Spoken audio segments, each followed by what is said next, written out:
Il y a une chose super chouette quand on a des combles, c'est que souvent on a des poutres. Et ce qu'on peut installer de bien avec une poutre, c'est une balançoire qui est à la fois un jeu pour les enfants, mais aussi une super idée déco. Et c'est assez facile à réaliser, contrairement à peut-être qu'on a tendance à penser.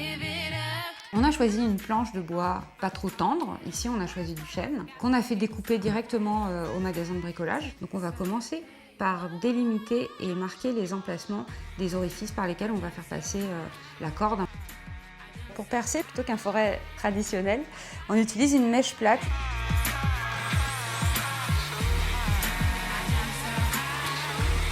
Et maintenant, on va passer à l'étape ponçage. On a décidé de la laisser brute parce qu'on a choisi une planche de chêne qui est un bois plutôt joli et qui vieillit bien. Là, l'idée, c'est pas simplement d'un tout petit peu arrondir l'angle, c'est vraiment d'obtenir un joli arrondi.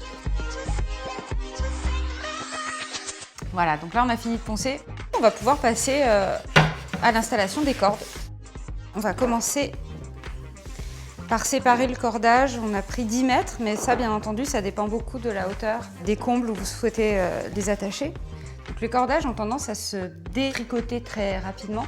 Donc pour ça, il faut simplement sécuriser les extrémités. On va d'abord prendre une longueur d'environ 2 mètres, un petit peu moins de 2 mètres. On passe une première corde ici et qu'on refait passer ici. Et on va faire exactement la même chose de l'autre côté. À 40 cm, ça va délimiter à peu près l'endroit où les deux cordes vont se rejoindre.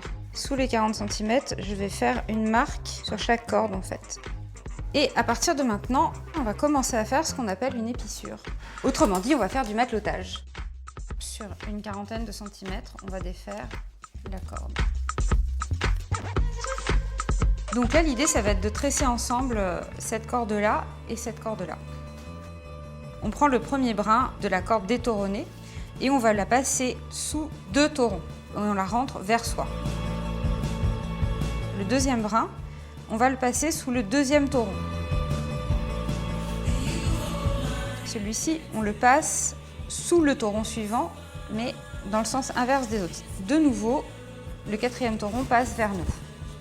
Là, on obtient la base du tressage. Ensuite, on arrive à un tissage tout à fait classique sur le toron, sous le toron.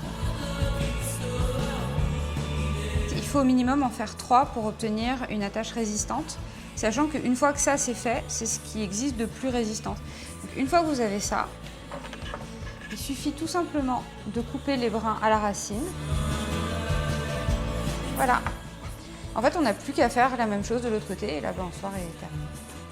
On peut l'accrocher avec un nœud tout simplement. Donc là, on a fait les deux. Maintenant, ce qu'il faut faire, c'est ajuster la balançoire.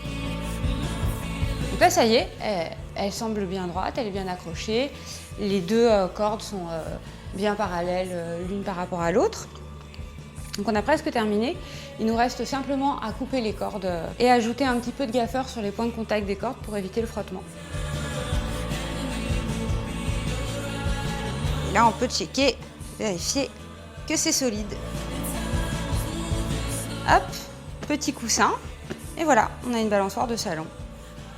Tout à fait fonctionnelle et jolie.